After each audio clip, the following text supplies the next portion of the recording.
You deserve to die, mocked the bullies to the poor maid. But when a Mafia boss and 50 limos arrived, the storm changed. On a rainy night, a cheap live stream turns into public hate. Security drags a maid into the street. Then doors swing open, suits step out, and the city's most feared man lays his jacket on her shoulders and says one thing: she's under his protection now. But why her? Hidden accounts in her name, a leak inside his house, a van that comes without plates, and a shadow banker who picked her because no one would fight for her, until this man did. Now the bully circus meets real power and the whole city is watching. Is this rescue a promise? Or the first shot of a war that will burn them both? The rain drummed against the Price Harbor Hotel's soaring windows as Tessa navigated between clusters of designer gowns and tuxedos. Her black uniform shoes, polished but worn, squeaked slightly against the marble floor as she balanced the silver tray of champagne flutes. The crystal caught the light from the chandeliers, creating tiny rainbows that danced across her careful hands. Well, if it isn't the help. Camille Price's voice cut through the gentle murmur of the charity gala. She stood with 3 other women, all wearing dresses that cost more than Tessa made in 6 months. Their jewelry glittered like armor. Tessa tried to step around them, but they shifted to block her path. The champagne trembled in the glasses. "Excuse me, please," she said quietly, keeping her eyes down. "Not so fast." Camille's perfectly manicured hand shot out, grabbing Tessa's arm. "Someone reported missing jewelry from the changing room. Empty your pockets." Heat crawled up Tessa's neck. "I didn't take anything." Around them, other guests were starting to stare. Phones appeared, recording the confrontation. "Really?" Camille's red lips curved into a cruel smile. "Because we all know your type. Desperate, greedy." She turned to her friends. "Make sure you're getting this live." "I just want to do my job," Tessa said, her voice steady despite her racing heart. The tray grew heavier in her hands. Camille's friend, a blonde in a sequined dress, shoved Tessa's shoulder. "Know your place, trash!" The tray tilted. One crystal flute toppled, shattering on the floor with a sound like breaking ice. Champagne splashed across Tessa's sensible black shoes. "Look what you did!" Camille's voice rose theatrically. More phones pointed their way. "Security! This girl destroyed hotel property." "You pushed me," Tessa protested, but Camille was already performing for her audience. "First theft, now this?" Camille leaned close, her expensive perfume suffocating. "You deserve to die, you pathetic little nothing." 2 security guards appeared, their faces grim. They grabbed Tessa's arms, ignoring her attempts to explain. Her staff pass was ripped from her collar. "You're done here," one guard growled. "And we'll make sure you never work in hospitality again." They marched her through the lobby, past witnessing eyes and whispering mouths, and pushed her out into the rain. The doors locked behind her with a final click. Tessa stood there, water soaking through her thin uniform. Her small canvas tote held everything she owned: a change of clothes, her phone, and her last paycheck stub. She watched the blur of limousine lights through the downpour, calculating the hours until the midnight bus to her new room, a cheap rental she'd found online after her landlord raised the rent again. The sound came first, a synchronized growl of powerful engines that made the wet pavement vibrate. Then the cars appeared, 50 black limousines moving like a mechanized dance, splitting into 2 perfect lines that bordered the boulevard. Car doors opened in unison, and men in expensive suits emerged, their movements coordinated and precise. From the lead car stepped Valerio Moretti. Even through the rain, his presence commanded attention. His dark suit was impeccably tailored, his movements deliberate as he opened an umbrella and approached. In his free hand, he held up a phone displaying Camille's live stream. "Miss Price!" His voice was soft, but it carried like thunder. "I saw your little performance. Tell me, does it make you feel powerful to torment those who serve you?" Camille, who had followed the commotion outside, faltered. I don't know what you mean." "No?" Valerio's smile didn't reach his eyes. "Then let me be clear. Cruelty toward the defenseless has a cost. One you'll soon understand." He turned to Tessa, his expression softening slightly. Without a word, he removed his suit jacket and draped it over her trembling shoulders. The fabric was warm, carrying the scent of expensive cologne and something darker, like gunpowder. "Until you're safe," he said quietly. "You are under my protection." Security radios crackled with static. Inside the hotel, lights flickered ominously. Tessa felt the weight of watching eyes. The suited men, the gala guests pressed against windows. Camille's face gone pale with recognition. Valerio guided her toward his limousine, his hand hovering near but not touching her back.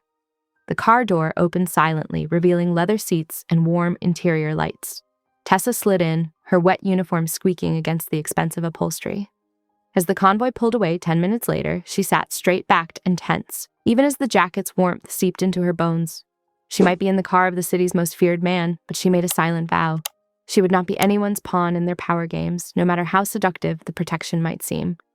The rain continued to fall as the line of black cars moved through the city streets, their synchronized movements like a deadly ballet. Inside the lead car, Tessa kept her hands folded in her lap, her fingers gripping the edges of Valerio's jacket while the city lights blurred past the tinted windows. Through rain-streaked windows, city lights blurred past like watercolors. Tessa sat rigid in the leather seat, still wearing Valerio's jacket, while the convoy of black cars moved through the streets with military precision. A man with sharp eyes and careful movements, Cade Sorrentino, she would learn, offered her a thick white towel and an unopened bottle of water. "Miss Hart," he said simply, his tone professional and measured. Across from her, Valerio studied a tablet screen, his features illuminated by its blue glow. "The live stream has already gathered significant attention," he said, voice controlled. "Tell me about the theft accusation." "There wasn't one." Tessa's hands twisted the towel. "I've never stolen anything. Camille just decided I had." "Your employment file?" "Clean. 3 years at Price Harbor, perfect evaluations until today." Valerio nodded, then pressed a button on his phone. "Ethan, I need all digital evidence preserved. Screenshot everything before they try to delete it. Draft a statement exposing the fabrication." He paused, listening. "Yes, immediately." Another call followed. "Review the Price Harbor's electrical permits. Every violation, every shortcut." His eyes met Tessa's. "And have Ronan secure the alley where they pushed her out. Full team." Tessa's shoulders stiffened. "I want to go to the bus station," she said firmly. "I won't take hush money. I'm not for sale." "I don't buy people, Miss Hart." Valerio's voice was quiet but intense. "This is about justice and ensuring your safety." The limo glided through ornate gates at 8:40 p.m., entering a sprawling estate with manicured grounds and security towers disguised as architectural features. Valerio led her personally through the mansion's marble foyer, up curved stairs, and into a guest suite that felt bigger than her entire apartment. "Fresh clothes in the closet," he said, gesturing to a door. "Private bathroom through there. This space is yours. Notice the door remains open. You control who enters." He paused. "I have a conference to attend. Rest. You're safe here." The bathroom was larger than her bedroom at home, with heated floors and fluffy towels. After a long shower that washed away the rain and humiliation, Tessa changed into soft cotton pants and a sweater that fit suspiciously well. Rather than stay in the room, she drifted toward voices coming from the gallery-level landing. Below, Valerio's office door stood partially open, spilling warm light. "Find who paid the hotel to escalate this." Valerio's voice carried clearly. "Someone greased palms to have her removed so dramatically." "Already working the money trail," came Cade's reply. "Security story doesn't add up. Too coordinated." "Leone," Valerio continued, traced the burner accounts, amplifying the video. They were ready for this? Waiting. Tessa's breath caught as realization dawned. Valerio hadn't simply happened upon the incident. He'd been tracking the cruelty, watching it unfold, ready to intervene. A clock, somewhere, chimed in as a maid appeared with a covered tray. "Dinner, Miss Hart," she said softly, placing it on a small table. Exhaustion crashed over Tessa like a wave. She managed 2 bites of perfectly cooked pasta before pulling out her phone to text her landlady. "Work trouble. Won't be home tonight." Lying in the luxurious bed, she stared at shadows dancing across the ceiling. In the distance, she could hear the murmur of men moving through the mansion. Efficient, coordinated, like a weather system gathering force. Their footsteps and low voices created a strange symphony of power held in check. The sheets smelled of lavender and something expensive. Tessa pulled them tighter, mind spinning with the day's events. Just hours ago, she'd been delivering champagne, secure in her routine, if not her station. Now she lay in a Mafia Don's guest room, wrapped in his protection, like the jacket she'd finally taken off. Through the window, security lights swept the manicured grounds in steady patterns. Guard rotations changed with quiet precision. Somewhere, Cade's team was combing through digital breadcrumbs. Ethan was crafting statements that would reshape the narrative.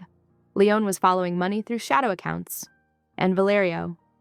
Tessa could still hear him in his office, voice carrying fragments of conversations about permits and inspections, evidence and consequences. He wielded power like a surgeon's scalpel, precise, intentional, bloodless, but devastating. She turned onto her side, watching raindrops race down the window pane. The bed was soft as a cloud, the room temperature perfect, every detail considered and controlled. Yet sleep remained elusive as her mind replayed the evening in endless loops. The shattering glass, the cruel laughter, the synchronized arrival of black cars like an avenging army. Below, phones rang softly, computers hummed, men moved with purpose through carpeted hallways. The mansion breathed around her like a living thing, its rhythms both soothing and unsettling. In the distance, she heard Valerio give another quiet order, his authority absolute even at this late hour. Tessa closed her eyes, but rest wouldn't come. She was safe, safer than she'd ever been, yet hyper-aware of every sound, every shadow, every reminder that she'd stepped into a world where power flowed like an underground river, dark and deep and dangerous. Sunlight streamed through gauzy curtains as Tessa blinked awake at 7:10 a.m. The rich aroma of espresso wafted up from somewhere below, and as she stretched, her eyes caught a crisp white note slipped under her door. The handwriting was precise, almost architectural. House rules. Tessa's jaw tightened. The rules were clear and reasonable, which somehow made them more frustrating. She changed into fresh clothes laid out in the closet, simple black pants and a cream sweater that fit perfectly, trying not to think about how they knew her size, following the coffee scent. Downstairs, she found a kitchen that could have graced a magazine cover.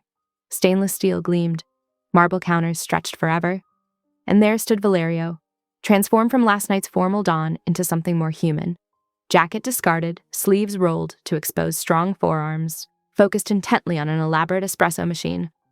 "Good morning," he said without turning. "How do you take your coffee?" "Black is fine." Her voice came out steadier than she felt. He handed her a porcelain cup, then leaned against the counter, his own espresso untouched. "Someone tried to erase your life last night with that live stream. I won't allow it." "I won't be kept," Tessa said firmly, though the coffee's warmth was seeping into her cold hands. "I have a life to get back to." "You're free to leave." His dark eyes held hers. "After you understand the danger." He reached for a tablet, fingers moving swiftly across the screen. "Look." The tablet showed a complex web of social media analytics. Burner accounts, created weeks ago, lay dormant until last night when they exploded into action, amplifying the video of her humiliation with military precision. "This was planned," Valerio said quietly. "You were targeted. The question is why?" Before Tessa could respond, footsteps approached. Ethan entered, impeccable in a gray suit despite the early hour, carrying a leather portfolio. "Preliminary finding," he announced, spreading documents across the island. "The hotel filed a police report at 3 a.m. claiming you were an aggressive problem employee. And this," he tapped a glossy printout, "is from a PR firm on Price Holdings' payroll. They're pushing a narrative that you're a professional grifter running a sympathy scam." Tessa's coffee cup clattered against the counter. "That's insane! I've worked honest jobs since I was 16. "There's more," Ethan's voice gentled. "We found a debt line opened in your name 4 months ago. Over 20,000 in charges routing through shell vendors connected to price events." The kitchen spun. Tessa gripped the counter, shame and fury burning her throat. Her pristine credit, the one thing she'd protected through years of careful living, tainted by lies. "Shame belongs to predators." Valerio's low voice cut through her spiral. He moved closer but didn't touch her. "You've done nothing wrong, but I need your consent to act aggressively on your behalf, to make this right." Tessa drew a shaking breath. "On 2 conditions. No lies told in my name, and I choose if I appear publicly." "Agreed." He inclined his head. "Ethan will draft everything for your review first." As the morning wore on, more evidence accumulated. By 11:30, Valerio placed a sleek phone on the counter between them. "Only 2 contacts," he said. "Kate and myself. Use either if something feels wrong. If you sense eyes on you, trust your instincts." Tessa picked up the phone, its weight somehow both reassuring and terrifying. "I need to call the credit bureau." "Of course." He stepped back, giving her space. "Your suite is secure for private calls." Upstairs, Tessa sat on the bed's edge and dialed the creditor hotline with trembling fingers. The automated system cheerfully confirmed charge after charge she'd never made. Designer boutiques, exclusive restaurants, luxury hotels, each transaction felt like another brick in a wall being built to trap her. Through the window, she watched security teams patrol the grounds with disciplined precision. Inside, somewhere below, she knew Valerio and his men were mobilizing resources she couldn't imagine to dismantle the trap she'd stumbled into. The morning sun climbed higher, approaching noon. Tessa ended the call and sat very still, processing. In less than 24 hours, her life had been upended twice, first by cruelty, then by protection so absolute it was almost frightening. Both were forms of power. But while Camille's attack had been emotional, performed for an audience, this deeper assault had been coldly tactical. Someone had spent months laying groundwork to destroy her credibility. The question was why? What had she seen? What did she know? What threat could a hotel maid possibly pose to people who played with lives like chess pieces? Her uniform from last night hung in the closet, properly cleaned and pressed. Such a small detail in this fortress of luxury and violence. Yet it represented everything she was fighting for: the dignity of honest work, the right to move through the world without being broken for someone else's amusement. The phone Valerio gave her felt heavy in her palm. 2 contacts, 2 lifelines, 2 reminders that she was now under the protection of a man who commanded armies of suits and shadows. The same man who made her coffee this morning while showing her evidence of her own attempted destruction. The afternoon sun filtered through bulletproof glass as Tessa entered Valerio's office at 12:15. Multiple screens cast a blue glow across the mahogany desk where Cade stood, pointing to surveillance footage. A delivery truck, Cade's voice was clipped. Falsified credentials, 2 passes, 9 a.m. and 11 a.m. Same route, same driver, different company logos. Classic surveillance pattern. Valerio's jaw tightened. Set up a counter surveillance box, 3-mile radius. Any movement switches to unmarked vehicles. I need to go to the credit office. Tessa stepped forward. File a fraud report in person. I'll accompany her, Ethan said, checking his watch. The sooner we document everything, the stronger our case. Valerio studied Tessa for a long moment. Ronan drives, full escort protocol. The ride downtown felt surreal. Tessa sat rigid in the SUV's leather interior, watching the city blur past. When they approached the Price Harbor Hotel, her stomach clenched. There on the marble steps stood Camille, perfectly coiffed, surrounded by cameras. Her practiced tears glistened as she described being viciously harassed by unstable elements. Bile rose in Tessa's throat. The memory of glass shattering, of cruel laughter threatened to choke her. Cameras love liars, Ronan murmured, accelerating smoothly past.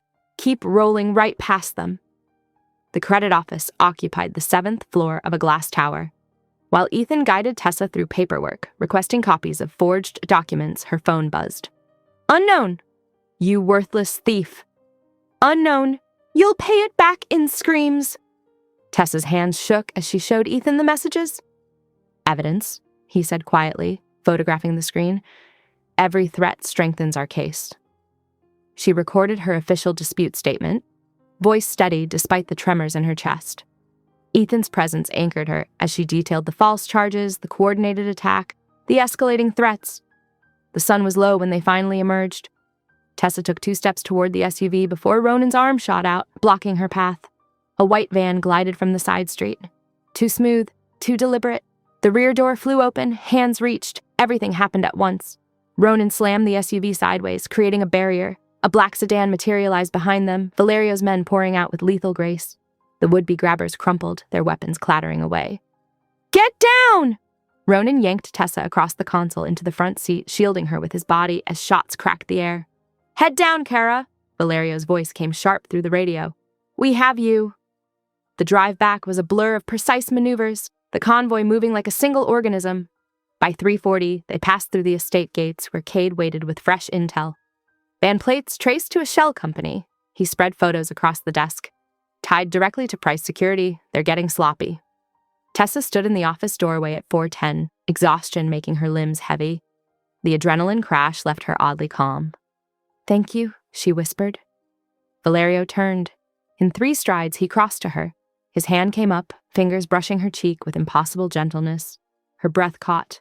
The space between them crackled with electricity, his dark eyes dropping to her lips. "Sir!" Cade's voice shattered the moment. "Fresh intel from the surveillance team." Tessa stepped back, heart thundering. Valerio's hand fell slowly to his side, but his gaze lingered with unspoken promise. Through the window, the sun painted the manicured grounds in amber and shadow. In less than 24 hours, Tessa had gained powerful allies, dangerous enemies, and a growing understanding that her ordinary life had somehow intersected with forces beyond her imagination. She watched Valerio bend over the new reports, his shoulders a rigid line of controlled fury. The same man who'd offered her coffee that morning had orchestrated a small army to keep her safe this afternoon. The contrast should have terrified her. Instead, she felt oddly steady. The attempted grab proved she wasn't paranoid. Someone wanted her silenced, but they'd underestimated both her resilience and her protector. In the hallway, security teams moved with heightened vigilance. Cade coordinated through his earpiece, voice low and intent. The estate hummed like a weapon being primed. Tessa's phone felt heavy in her pocket, 2 contacts, 2 lifelines. She thought of Camille's performance on the hotel steps, of the van's practiced glide, of months of groundwork laid to destroy her. What had she stumbled into? What had she seen without realizing? The questions could wait. For now, she focused on the solid walls around her, the disciplined men standing guard, and the fierce dawn whose protection meant both safety and danger. Her world had narrowed to this fortress, and widened to encompass powers she'd never imagined. Survival meant adaptation. Through the window, the sun sank lower, painting everything in shades of gold and shadow. Beauty and threat intertwined, like everything in this new reality she found herself navigating. The grandfather clock in the hall struck 5 as Tessa followed Cade into the estate's accounting office. The room smelled of leather and paper, its wood-paneled walls lined with filing cabinets. A woman sat rigid in a visitor's chair, her hands clasped white-knuckled in her lap. "Greer Linton," Cade said quietly, placing a manila folder on the desk. "Our bookkeeper for 3 years. Exemplary work until last month." Valerio stood by the window, his reflection ghosted against the darkening glass. "Show me." Cade spread surveillance photos and cell records across the polished desk. "She's been texting staff movement patterns to this number." He tapped a page of call logs. "Prepaid phone, but we traced it. They're holding her sister's kid." Tessa's breath caught. The woman in the chair, Greer, looked about her age, maybe mid-20s, with sensible shoes and a plain gold cross at her throat. No monster, just someone backed into an impossible corner. "I'm sorry," Greer whispered, voice cracking. "They said they'd hurt Tommy. He's only 8. Valerio turned from the window. His movements were precise as he pulled out the chair across from Greer. No theatrics, no threats, just the weight of his presence and a digital recorder placed between them. "Tell me everything," he said. "Names, locations, demands. Your nephew's safety depends on accuracy." As Greer spoke, her words tumbling out between sharp breaths, Tessa moved closer. The woman's shoulders trembled with suppressed sobs as she detailed how they'd approached her outside Tommy's school, shown photos of him at recess, named his teachers. "Stop!" Tessa stepped forward before she could second-guess herself. "She's terrified enough. She needs protection, not punishment." The room went still. Valerio's dark eyes met hers, something unreadable passing through them. Then he nodded once. "Cade, arrange new identities. Full relocation package for Ms. Linton and the boy." His fingers flew across his phone. "Transfer 50,000 to the setup account. Have Leone's team ready for extraction within the hour." Just like that, lives rearranged, futures rewritten. The ease of it unsettled Tessa even as warmth bloomed in her chest. He'd done it because she asked, turned punishment to protection with a single command. Greer's sob of relief cracked the tension. "Thank you," she breathed. "Thank you." The next hours blurred as Cade's team moved with practiced efficiency. By 7, Greer and Tommy were safely extracted, their old lives boxed and labeled, their new ones waiting in a different state. The kitchen was quiet when Tessa wandered in, drawn by the smell of garlic and herbs. Valerio stood at the industrial stove, sleeves rolled up, stirring leftover pasta in a pan. "Hungry?" he asked, not turning. "Starving?" She settled at the marble island, watching his capable hands work. "That was kind. What you did for Greer." He plated the pasta, the movements precise. "Kindness wasn't natural to me once." Steam rose between them as he set her portion down. In my childhood, it was a weakness to eliminate. I learned to fake it first, mirror it until I could make it real. Is that why cruelty sets you off? Because you know the cost of learning kindness? His fork paused halfway to his mouth. Perceptive, Kara. The endearment settled warm in her stomach, mixing with the heat building whenever their eyes met. Across the table, tension coiled like a living thing, Valerio set his fork down deliberately. This is why I can't stay. Can't or won't. Both. He stood, his height suddenly overwhelming in the intimate space. I won't touch you while your name is still dirty on paper. You deserve better than that. The principled rejection only made her want him more. Tessa watched him go, her pasta cooling forgotten. By 9:30, she was back in the guest suite, phone in hand, as she composed a text to Maria, her former coworker who'd worked the gala setup.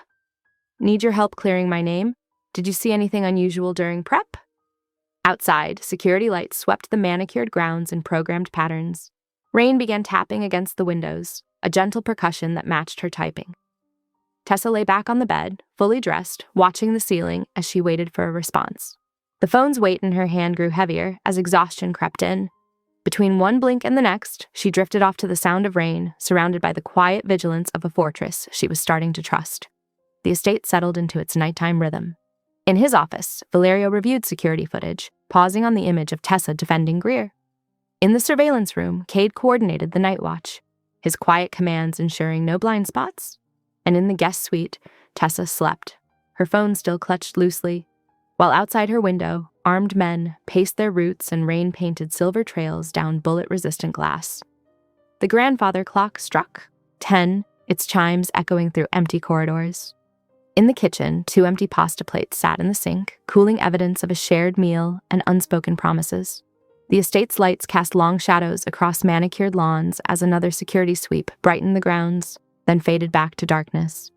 Inside her suite, Tessa's steady breathing mingled with the rhythm of the rain. Her phone screen dimmed, then went dark, still waiting for messages that would help reclaim her stolen reputation. The day's events, Greer's fear, Valerio's mercy, the charged moment in the kitchen, settled into memory as she slept, protected by walls both visible and invisible, by men who moved like shadows, and by one man in particular who'd turned his power toward preservation rather than destruction. The buzz of her phone pulled Tessa from sleep at 6:40 a.m. Maria's message lit up the screen. Management had us watching you last week. Said to report suspicious behavior. Felt wrong. Sorry I didn't warn you. Tessa's hands trembled violently as she forwarded the text to Ethan. More concrete proof of premeditation, exactly what they needed to build her case. She dressed quickly in borrowed clothes, soft jeans that hugged her curves just right, and a gray cashmere sweater that felt like a cloud against her skin, probably costing more than her entire monthly rent. The luxury felt foreign against her skin, a stark reminder of how drastically her circumstances had changed in mere days. The hardwood floors were cool beneath her bare feet as she made her way downstairs. Valeria's voice carried from his office, sharp with contained fury that made the air around him seem to vibrate with dangerous energy. The burner accounts route through Price's analytics cluster. Their shadow financier's signature is all over it? Yes, that one. The same bastard who tried to bury the Westlake evidence. His knuckles whitened around the phone. Pull everything. Every transaction, every shell company, every digital footprint they've left. He looked up as she passed the doorway, his expression softening for a heartbeat. That rare, unguarded moment when his eyes lost their lethal edge. Before he returned to his call, jaw tightening once more. The transformation fascinated her, how quickly he could shift between ruthless commander and something else entirely when he looked at her. Cade materialized at her elbow with a steaming mug of coffee, appearing silently like some kind of security ghost. The rich aroma filled her nostrils, momentarily grounding her amid the chaos. You're going out with Ethan today. Low profile. Affidavit signing. His tone was professionally neutral, betraying nothing of whatever thoughts moved behind those vigilant eyes. Ronan's driving. We'll have a decoy car and unmarked tail. Standard protective formation, nothing that draws attention. The kitchen staff had left an array of breakfast pastries on the marble countertop. Flaky croissants, delicate. Danishes with fruit centers that glisten like jewels. Tessa picked at one, breaking off tiny pieces, her appetite thin under the weight of anxiety. Through the floor-to-ceiling windows, she watched men methodically checking vehicles, their movements precise as clockwork, scanning undercarriages with mirrors and running electronic sweeps. Their efficiency was both comforting and unsettling. In the sleek black sedan, Tessa studied Ronan's steady profile as he navigated the winding driveway. His features were set in professional focus, eyes constantly scanning their surroundings. How many people fear him? Valerio. The question slipped out before she could reconsider. Ronan's mouth quirked slightly, almost a smile, but not quite reaching his eyes. Fear's a lazy word for certainty. The boss is certainty. When he moves, the world adjusts. It's not always about fear. Sometimes it's respect, sometimes it's self-preservation, but always certainty. The car glided through morning traffic, expertly weaving between lanes without drawing attention. Tessa spotted a black SUV, 3 vehicles back matching their turns, with practiced precision. The security routine felt almost normal, almost mundane, until the high-pitched electronic whine cut through the air like a dentist's drill. Down! Ronan barked, one hand pushing firmly against her shoulder as something splattered across the roof with wet, heavy thuds. Red dye splashed across the windows, obscuring their view with crimson streaks that looked disturbingly like blood. Marker! They're tracking us. 2 blocks ahead, they've set up a secondary team. He yanked the wheel sharply left, tires screaming in protest as they dove down a narrow alley barely wide enough for the sedan. Behind them, their tail car's electronic warfare suite hummed to life, scrambling the drone's signals with invisible waves of interference. Tessa's heart hammered painfully against her ribs, her fingers digging into the butter-soft leather seat as Ronan guided them with terrifying skill into an underground garage, where a clean, identical vehicle waited with engine running. Move fast, he ordered, helping her switch cars with practiced efficiency. Her legs shook uncontrollably as she slid into the fresh interior that smelled of new leather and pine air freshener. The dye-marked SUV would lead their hunters on a wild chase to nowhere, a dead end for whoever had orchestrated this morning's tracking attempt. They made the appointment right on time, as if nothing had happened. Ethan's office was all glass and steel, sleek modernism speaking to both wealth and precision. His manner remained efficient and calm as they reviewed the affidavit line by line, his voice steady as he explained each legal implication. Tessa signed her name with steady determination, each stroke of the pen a reclamation of her truth against the lies they'd tried to bury her under. Ethan countersigned as witness, his eyes reflecting quiet approval. The return. Trip passed without incident, the new vehicle blending seamlessly into traffic. At the estate, Valerio stood in the motor court, examining the red stains splattered across the first vehicle's roof. His stillness radiated danger more effectively than any shouted threat could have. The complete absence of movement from a man whose very nature was controlled power. Find the drone team, he told Cade, his voice deceptively soft but carrying across the driveway like a physical force. Every operator, every handler, every supplier. I want names by nightfall. The afternoon sun cast long shadows across the immaculate driveway as security teams deployed in unmarked vehicles. Tessa watched Valerio direct the response from the terrace, his authority absolute but measured. No wasted motion, no performative threats or dramatic promises of retribution. Just the quiet certainty Ronan had described earlier, the world adjusting around his will. At 2:50 p.m., she found him in his office reviewing security footage frame by frame, his focus laser-sharp as he analyzed potential weaknesses in their defenses. Without hesitation, she crossed to his desk, took his face between her palms, and kissed him firmly. A thank you, an acknowledgement, a claiming. His hands came up to cradle her waist, powerful fingers splaying across her lower back with a gentleness that belied their strength. When she pulled back, he rested his forehead against hers, their breaths mingling in the quiet space between them. Desire is easy, Kara, he murmured, his voice rough with emotion he rarely displayed. Any man can want. I want what lasts beyond wanting, and that starts with ending this war on your name. The moment held, charged with possibility and unspoken promises. Through the bulletproof windows, guards patrolled the manicured grounds, while analysts in a separate wing traced the morning's attackers through digital breadcrumbs. In the underground garage, teams meticulously cleaned and examined the dye-marked car for additional tracking devices. The estate's rhythms continued around them, a orchestrated dance of protection layered beneath the veneer of luxury. Tessa's phone buzzed again. Another message from Maria with detailed information about the gala setup and management's specific instructions regarding Tessa. More evidence for Ethan's growing case file, another thread to pull. The work of clearing her name continued, piece by careful piece, building toward a truth that would eventually be undeniable. In the security room, Cade coordinated drone sweeps with military precision, ensuring their airspace remained clear of unauthorized surveillance. Ronan cleaned his weapons at a workbench, methodical and focused, each piece disassembled and inspected with reverent care. The morning's chase had activated elevated protection protocols that would remain in place until the threat was identified and eliminated. Outside, the October sun painted everything in amber light, turning the formal gardens into a tapestry of gold and bronze. The carefully tended roses and sculptured hedges were still breathtakingly beautiful, despite the increased security presence that now patrolled their perimeters. Nature remained indifferent to human dramas, continuing its seasonal performance regardless of threats or protectors. Tessa watched a single golden leaf spiral down from a massive oak tree, thinking how quickly life could change. A live stream, a cruel lie, a protective fury that had completely reshaped her world in less than a week. Valerio's phone chimed with updates from his teams spread across the city. Each report brought them closer to identifying the architects of the campaign against her. His patience was tactical, his rage banked but undiminished beneath the surface of his control. He would dismantle their enemies with the same precision he applied to everything else in his life, methodical and thorough. The estate settled into afternoon quiet, alert but calm in its vigilance. In the kitchen, staff prepared an early dinner, the scent of roasting herbs and garlic wafting through hallways. In the surveillance room, monitors tracked potential threats with silent diligence.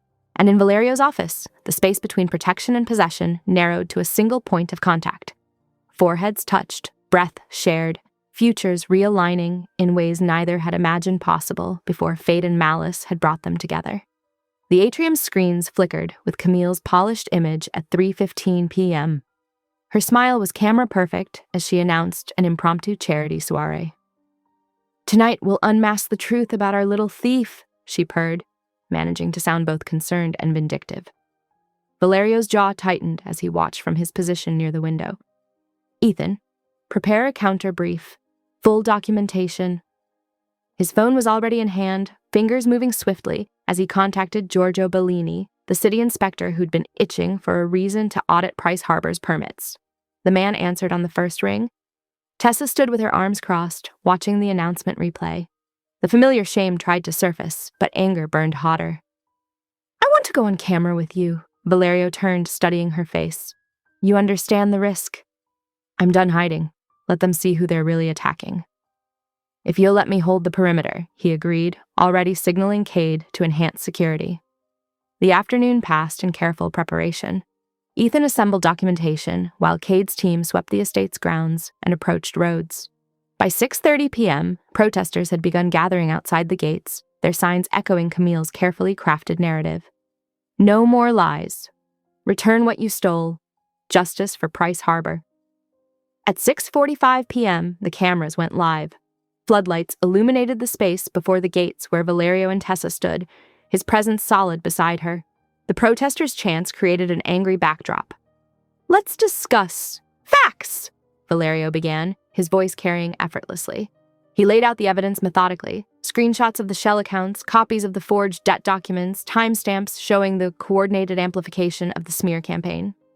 "And to expedite justice," he continued, "I'm offering a reward of $5 million for information leading to the identification of whoever orchestrated this network of burner accounts." The crowd's mood shifted, greed warring with anger. In that moment of tension, something arced through the air, a bottle trailing flame. Ronan moved like lightning, smothering the Molotov cocktail with a fire blanket before it could explode. Simultaneously, Valerio pulled Tessa against him, shielding her with his body. The news cameras caught everything: the attempted violence from the protesters, the swift protection from Valerio's side. "Inside," he ordered, guiding her through the gates as Cade's team closed ranks around them. They'd barely reached the main house when the generators stuttered. The estate's lights flickered, security systems switching to backup power. Through the windows, dark shapes moved along the hedgerows. "Contact West Perimeter," Cade's voice crackled over the radio. "Multiple hostiles." The attack was precise but brief, clearly meant to test defenses rather than breach them. Cade's teams responded with disciplined efficiency, forcing the attackers to retreat, but one shot found its mark, grazing Valerio's shoulder as he positioned himself between the window and Tessa. "Medical team to the library," Cade ordered, but Valerio waved them off. "It's superficial. Tessa can handle it." In the library's warm light, Tessa cleaned the wound with steady hands. The bullet had carved a shallow path across his shoulder, requiring only a few stitches. She worked methodically, her fingers sure, despite the adrenaline still coursing through her system. "You could have been killed," she said softly, tying off another stitch. "They weren't aiming to kill." His voice was calm, analytical. "This was a message." "Still?" Her hands paused on his skin. "I can't." The words caught in her throat. The clock on the mantel showed 8:05 p.m. as Tessa finally found her voice again. "I'm not afraid of you," she whispered. "I'm afraid of losing you." Valerio's eyes closed, her confession washing over him like a prayer. His uninjured hand came up to cover hers where it rested against his shoulder. Outside, Cade's teams swept the grounds, collecting shell casings and evidence. The protesters had dispersed after the gunfire, leaving only their discarded signs. Inside the security room, analysts reviewed footage, tracking the attackers' entry and exit points. The library remained a quiet sanctuary. Medical supplies scattered across the side table caught the lamplight: gauze, antiseptic, surgical thread. The wound was nearly closed now, Tessa's stitches small and even. Ronan appeared briefly in the doorway, confirming. The perimeter was secure before withdrawing. Through the windows, security lights swept the gardens in steady patterns. The estate's defenses had held, adapted, strengthened. The attack had lasted less than 10 minutes, but its implications would ripple outward. Someone had escalated from character assassination to physical violence. The next moves would require even more careful calculation. Ethan's phone lit up with media requests. The footage of the Molotov cocktail was already circulating, reshaping the narrative. Public sympathy was shifting, the contrast between violence and protection stark in the captured images. In the library, Tessa tied off the final stitch and covered the wound with a clean bandage. Her touch lingered, mapping the warmth of his skin, the steady rhythm of his pulse. The confession between them hung in the air, weighting each breath with possibility. The estate settled into heightened alert as night fully descended. Guards doubled their rounds while surveillance drones monitored the airspace. In the security room, Cade coordinated with police contacts, sharing information about the attackers' vehicles and movements. The library's warmth faded as Ethan's voice came through the speaker at 8:40 p.m. The burner accounts traced to Archer Vale. Valeria's expression turned to carved marble. Even the air seemed to still around him. "Price Holdings' shadow financier," Ethan continued. "He's been operating through shell companies and proxy institutions. And there's more. He has an old grievance against the Moretti family." Tessa watched Valerio's fingers tighten incrementally on his phone. "Pull the archives," he told Cade. "Every operation Vale's touched in the last decade. I want patterns, weak points, favored methods." To Leona, he added, "Freeze the third-party routes. All of them." The pieces clicked into horrible clarity for Tessa. "I wasn't random," she said softly. "He chose me because I had no one to fight back." Valerio's jaw clenched. Vale profiles targets based on isolation and vulnerability. It's his signature. "Then I want in." Tessa straightened her spine. "Not as a symbol or a victim. I want to help take him down." "Absolutely not." Valerio's tone brooked no argument. But Tessa had spent years being dismissed and underestimated. She stepped closer.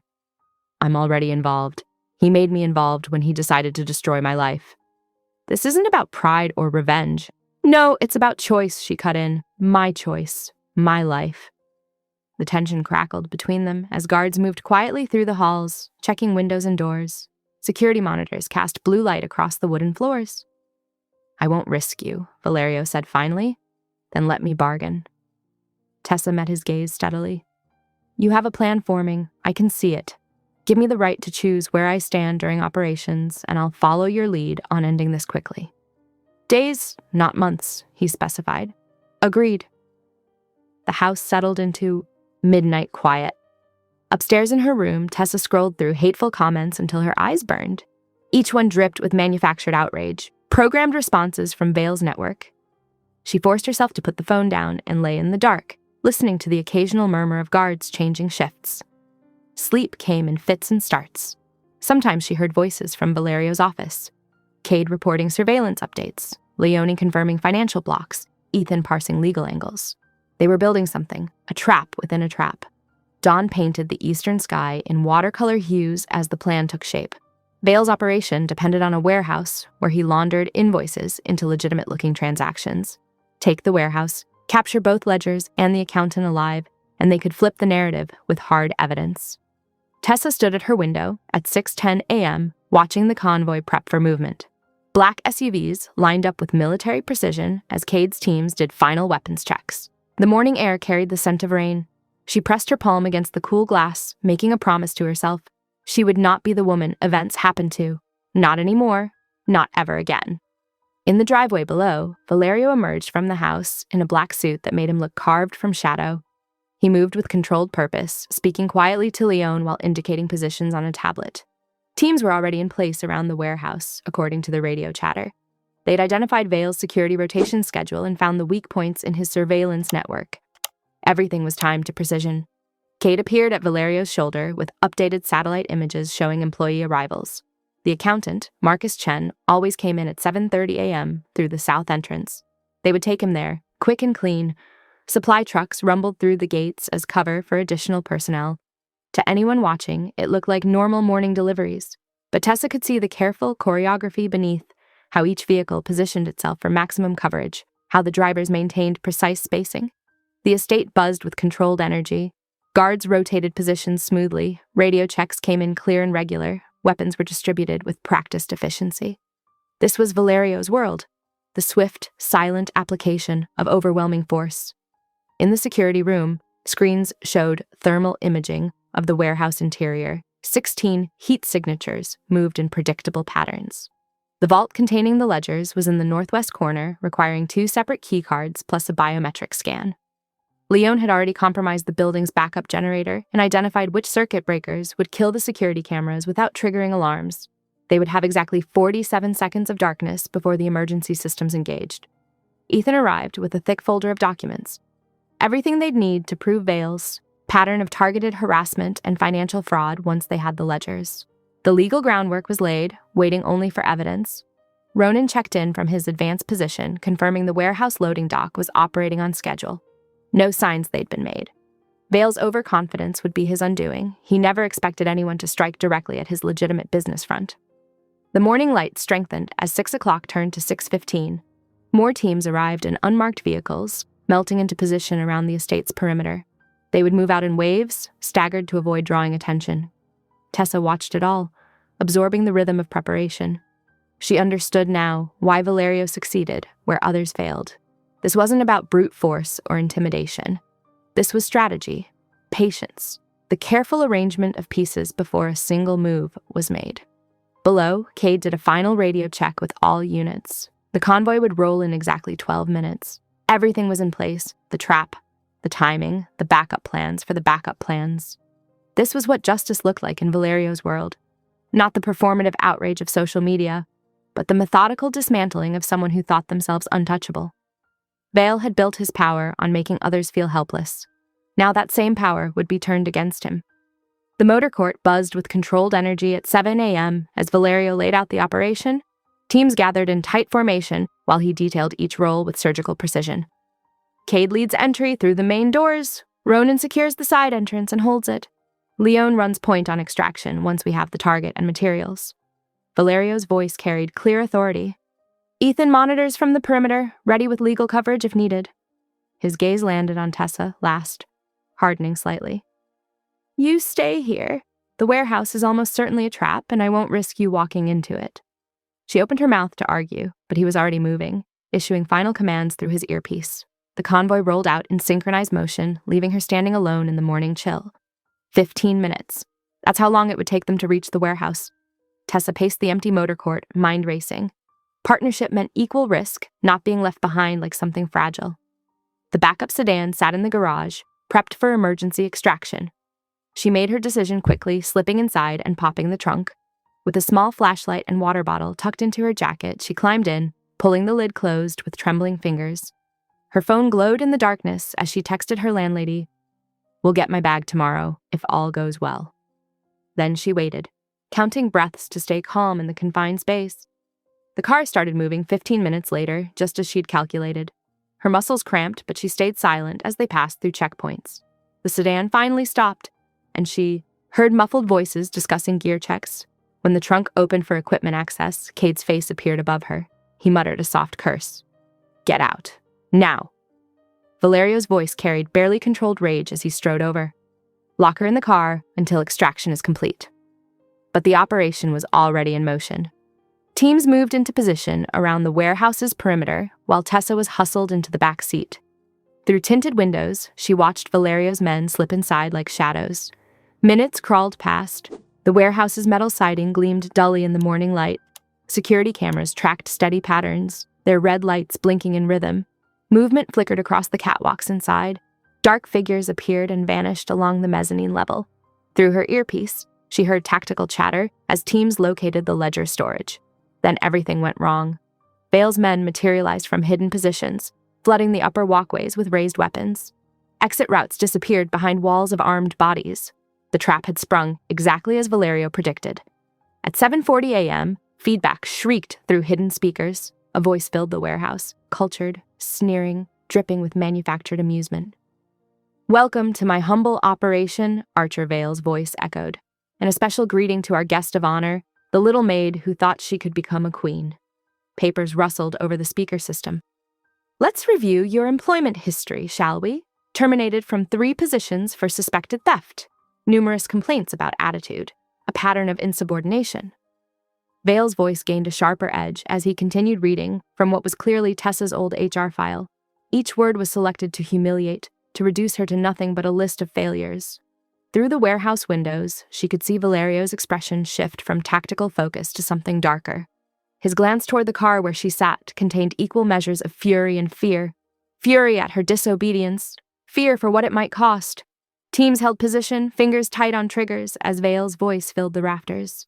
The warehouse had become a powder keg, waiting for a spark. Tessa pressed her hands against the cool glass, watching the scene unfold like a nightmare. She'd wanted to prove herself capable of standing beside Valerio, not become leverage against him. Vale's men maintained their positions on the catwalks, weapons trained on the warehouse floor. Their tactical gear marked them as professionals, likely former military or specialized security. Through her earpiece, she heard Cade's whispered status reports. 24 hostiles visible, probably more hidden. All exits covered. The ledger vault remained sealed behind 3 layers of security. Leone's voice came next, outlining possible extraction routes, but most required fighting through multiple defensive positions. The odds were rapidly shifting from challenging to nearly impossible. Ethan monitored police, bands, ready to run interference if local law enforcement responded to any reports of disturbance. So far, the neighborhood remained quiet. Vale had clearly prepared the area for this confrontation. Outside, more of Vale's vehicles appeared at the perimeter, boxing in their convoy. Each one carried additional armed men, expanding the trap's perimeter. The morning sun climbed higher, throwing harsh shadows across the warehouse lot. Temperature rose inside the sedan as Tessa watched helplessly through the windows. Vale's voice continued its psychological assault, mixing details from her employment history with taunts about her relationship with Valerio. Each word was calculated to provoke an emotional response, to force errors born of anger or fear. Teams maintained discipline despite the verbal barrage, waiting for orders. Valerio's expression revealed nothing as he assessed options, looking for weaknesses in Vale's carefully constructed trap. The warehouse had become a chessboard, with Tessa as an unwitting queen placed in check. Her presence in the car added another layer of complexity to an already dangerous situation. Sunlight glinted off weapon barrels on the catwalks. The temperature continued climbing inside the sedan. Vale's voice filled the morning air with poison, and still they waited, balanced on the edge of violence. At 7:41 a.m., Vale's voice droned through the warehouse speakers, each word designed to shame, but Tessa refused to be reduced to a taunt. She eased the car door open, heart thundering against her ribs. The loading bay's shadows welcomed her as she crept along the wall. The electrical panel loomed ahead. With trembling fingers, she yanked the main breaker. Vale's voice cut off mid-sneer, plunging the warehouse into tense silence. Small victories mattered. Through the dusty air, she spotted an emergency pallet Jack abandoned near the shutters. An idea formed: cross-ventilation could counter tear gas. She'd learned that during a protest first aid course.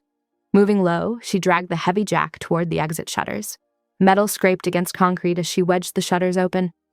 Fresh air whispered in, creating current patterns that would disperse gas. Above, Vale's men shifted uneasily at the unexpected change in airflow. The first canister arced down, spewing white smoke, but the cross breeze she'd created thinned it, making it manageable. More canisters followed, but the ventilation worked. The gas spread thin instead of pooling. Gunfire cracked through the haze. Cade's sharp inhale came over comms as a bullet grazed his arm. Blood darkened his sleeve, but he maintained position. Valerio moved like nature unleashed, a storm that stripped branches, a tide that drowned cities. 3 of Vale's men went down hard under his focused fury. No wasted motion, no hesitation, just brutal efficiency. Then his eyes found Tessa across the chaos. Something raw flashed across his face. Fear tangled with rage. She met his gaze, steadily, refusing to apologize for choosing to act rather than hide. The fight blazed hot and fast. Vale's men fell back under the precision of Valerio's team.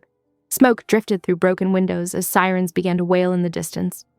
Afterward, in the loading bay's relative quiet, Valerio's fury found voice, his words cut like a surgeon's blade, precise wounds meant to save rather than kill.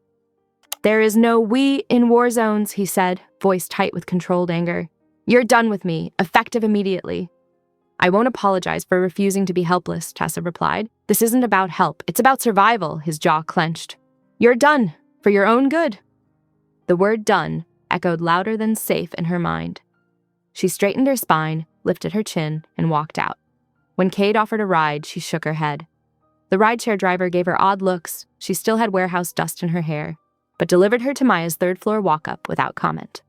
Maya worked night shifts and wouldn't be home until morning. Tessa sent a quick text to Ethan requesting copies of any non-sensitive evidence she could study. She needed to stay useful, needed to help end this, even from a distance. The day bruised by slowly. She ate crackers from Maya's kitchen, careful to leave money on the counter to replace them. Her phone stayed quiet except for Ethan's reply with secure file links.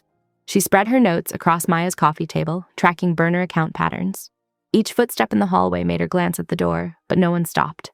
The afternoon light faded to evening shadows. She kept working, filling pages with observations about Vale's digital infrastructure. The repetitive task helped quiet her mind, though her hands still trembled occasionally. At 9:10 p.m., exhaustion finally caught up. Tessa curled onto Maya's worn couch, phone dark beside her. The events of the day played behind her closed eyes, the warehouse, the smoke, Valerio's face when he cut her loose. "If surviving means living numb," she whispered to the empty apartment, "I'd rather burn." She pulled Maya's spare blanket over herself, its familiar laundry scent offering small comfort. Sleep came in jagged pieces, broken by phantom sounds of gunfire and the echo of Valerio saying, "Done." The city hummed outside the windows, traffic and distant sirens creating white noise. A helicopter passed overhead, searchlight sweeping the streets. Someone's music thumped through the walls. Her phone remained silent. No text from Cade checking her position, no updates from Ethan about evidence processing, no trace of Valerio's presence in her life. The small apartment felt both safe and suffocating. Safe because no one would look for her in this ordinary building with its creaky elevator and flickering hallway lights. Suffocating because ordinary felt like surrender. She'd left her few possessions at her old apartment. Tomorrow she'd need to figure out clothes, toiletries, a plan forward. But tonight she just existed in this suspended moment, wrapped in Maya's blanket, listening to the city breathe. Her notes scattered across the coffee table caught the streetlight filtering through thin curtains. Pages of careful observations and connections. Proof she could still contribute. Proof she wasn't just a liability to be protected. The couch springs creaked as she shifted. A car alarm bleated briefly somewhere down the block. Ice clinked in the ancient refrigerator.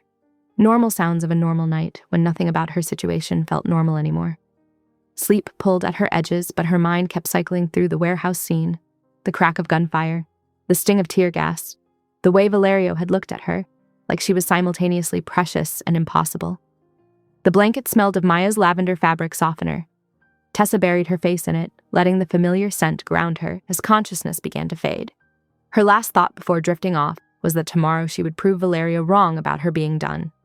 Dawn crept through Maya's thin curtains, painting weak stripes across the coffee table where Tessa sat cross-legged at 6:30 a.m. The instant coffee tasted like warm dirt, but she needed the caffeine.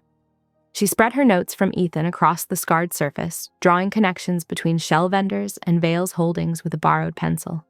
A delivery receipt from Golden Coast Imports linked to a shadow account.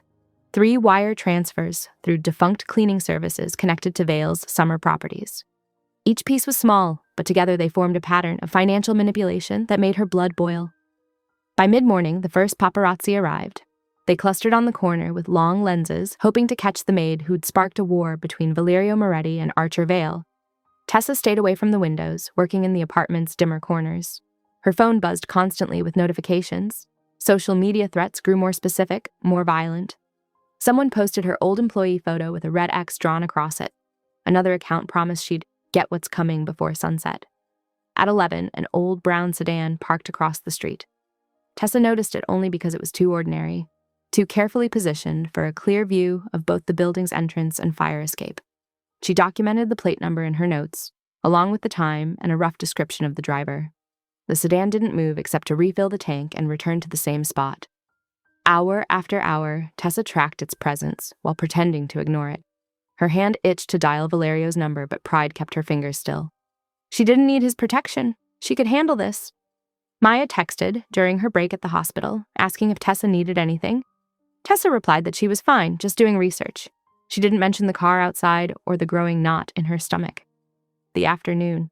Light shifted, throwing different shadows across her improvised evidence board. She'd taped papers to the wall, using colored strings to mark connections. The pattern emerged slowly.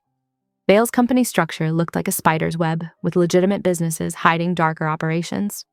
But another pattern caught her attention around 4 o'clock. The sedan's occupants switched positions every 90 minutes exactly. Driver became passenger, passenger became driver. It wasn't random movement, it was a shift change. Her heart rate kicked up. Not media then. These were professionals maintaining alert surveillance, waiting for her to make a mistake. A snatch team, she realized, positioned to grab her the moment she stepped outside. She documented everything with clinical precision. Times, faces, movements. The sedan's slight repositioning when delivery trucks blocked their view. The way they tracked every person entering or leaving the building. At 7:12 p.m., the sedan eased forward.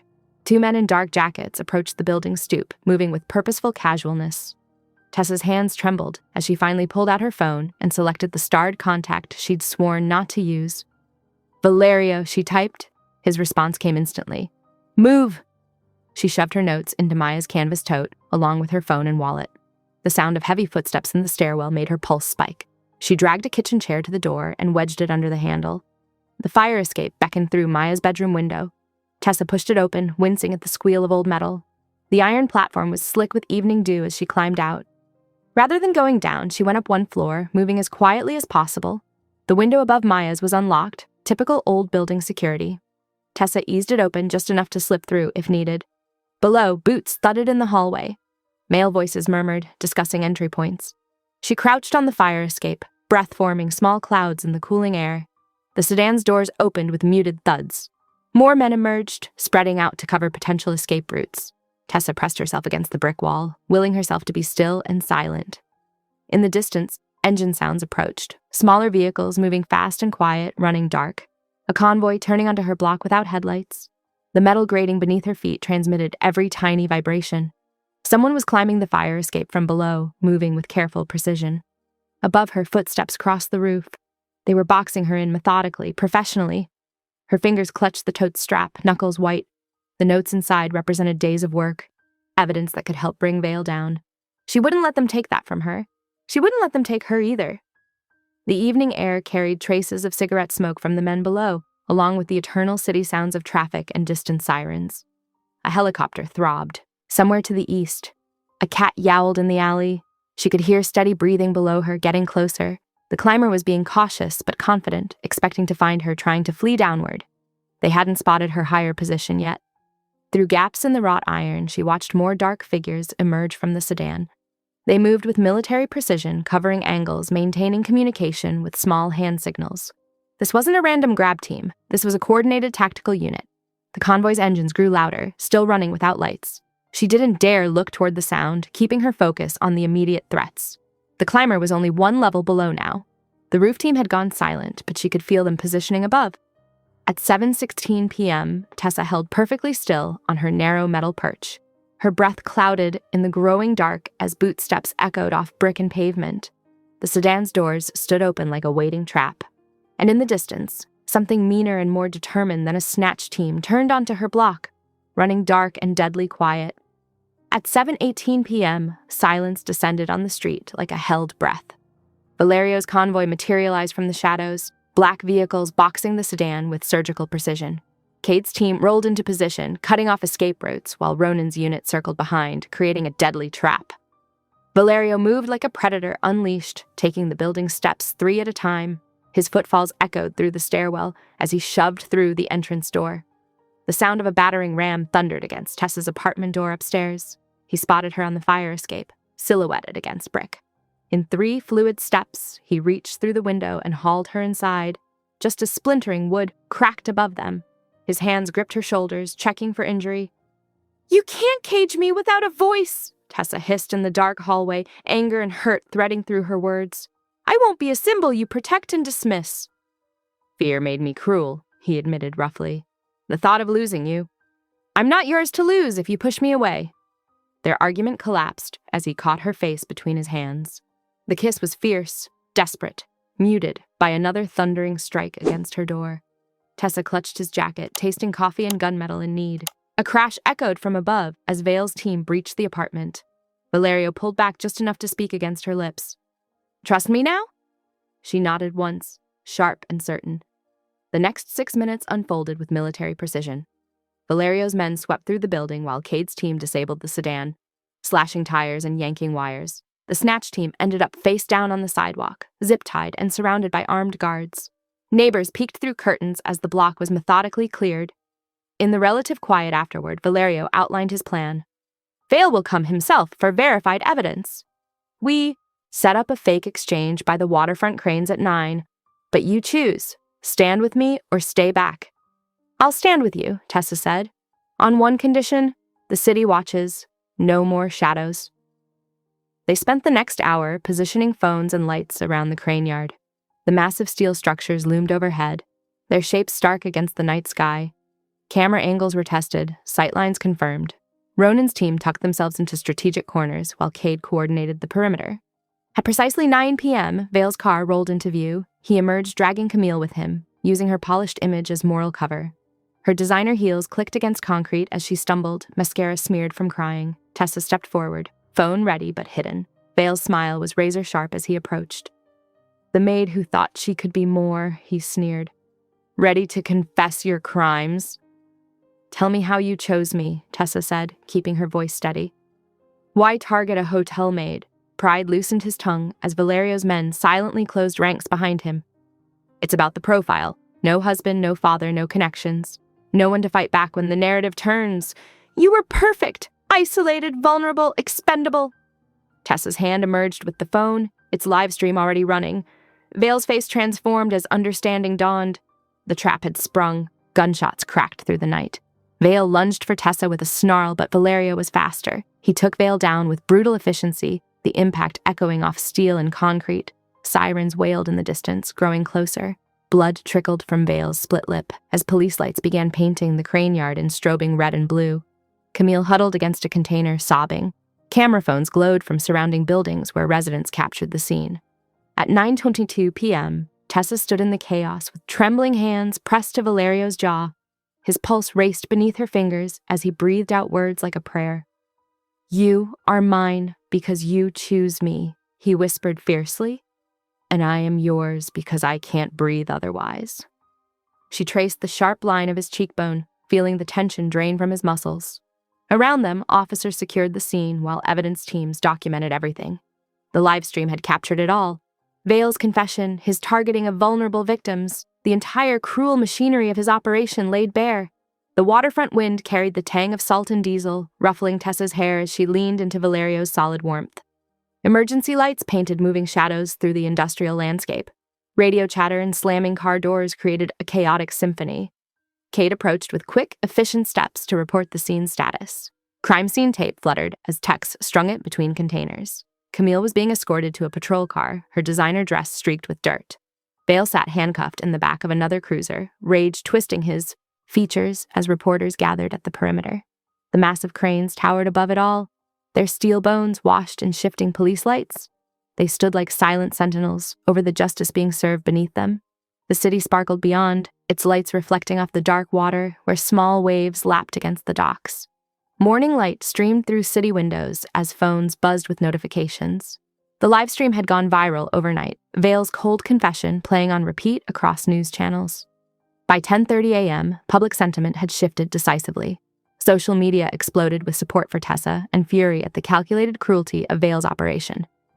In a stark interrogation room, Archer Vale sat stone-faced as federal agents detailed the charges: financial fraud, conspiracy, attempted kidnapping.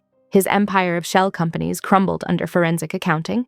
The burner network provided a clear pattern of premeditated targeting, each account a digital fingerprint leading back to his door. Across town, Camille Price's lawyer negotiated terms while she dabbed at mascara-stained cheeks. When presented with Tessa's drafted apology, she balked at first, then read it carefully. The words were precise, naming each hotel worker affected by her manufactured scandal.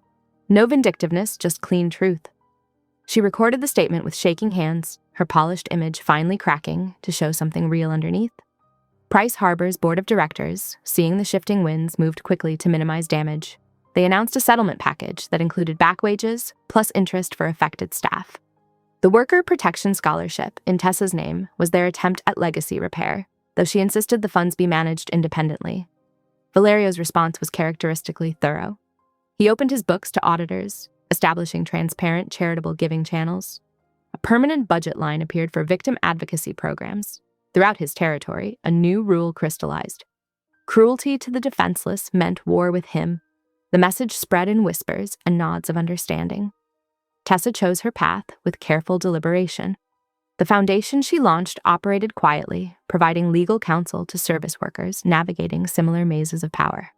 She hired advocates who understood both law and lived experience, creating a bridge between vulnerability and justice. The months unfolded in measured beats. Fall brought case building.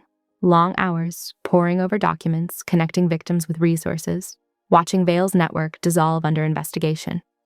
Tessa worked from a sun-filled office, her desk slowly accumulating thank you notes from workers who found their voice. Winter saw new leases signed for those under protection.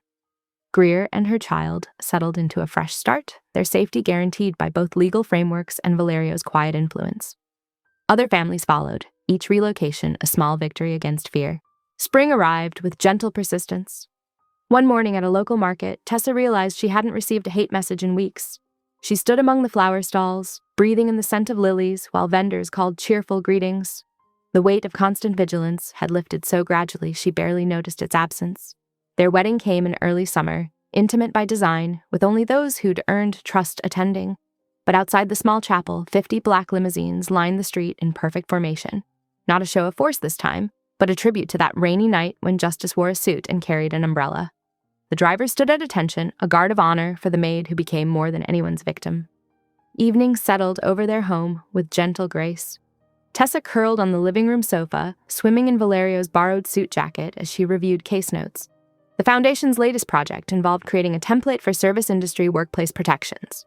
The scent of garlic and herbs drifted from the kitchen, where Valerio cooked in rolled sleeves, his movements precise and measured even in this domestic task. Later, they moved to the terrace. The city sparkled below like scattered diamonds, its lights holding none of the menace they once did.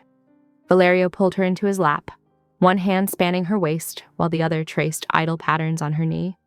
The evening air carried the first hints of summer warmth. "They'll never touch you again," he murmured against her temple. "You'll never face them alone." Tessa leaned back against his chest, feeling the steady thrum of his heartbeat.